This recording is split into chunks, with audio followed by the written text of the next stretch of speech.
Je vous le disais en titre, en Haute-Savoie, l'association Surfrider Foundation présentait ce mardi sa nouvelle application mobile Plastic Origins, une base de données collaborative destinée à identifier l'état de pollution des cours d'eau français avant que ceux-ci ne se jettent dans l'océan.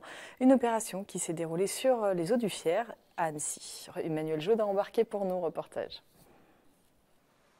Le long des rives de nombreux cours d'eau, il n'est pas rare de retrouver plastique et détritus issus de l'activité humaine. Afin de recenser les zones les plus touchées, l'association Surfrider Foundation, basée à Biarritz et spécialisée dans la sauvegarde du milieu aquatique, a lancé fin 2020 un tout nouvel outil. Un déchet, une fois qu'il est dans l'océan, on ne sait plus d'où il vient. Bon, à part si on regarde l'étiquette, parfois on sait de quel pays ça vient. Alors que si on s'intéresse aux déchets qui sont dans les rivières, on sait exactement d'où ils viennent, ou en tout cas on est très proche de la source. Et ça nous permet comme ça d'agir au bon endroit.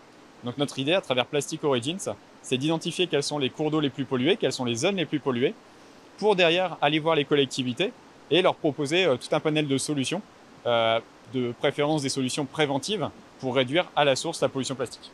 Un projet financé dans le cadre de l'initiative 1% pour la planète. Très vite sélectionné, l'association a tout de suite trouvé des financeurs pour les suivre dans les différentes étapes de la conception et du lancement de leur application. Pour moi, c'est le développement de l'application, l'essaimage du projet, le fait qu'il puisse avoir des outils d'analyse des microplastiques de plus en plus pertinents. Ce qui nous plaît beaucoup, c'est le côté réduction à la source des déchets.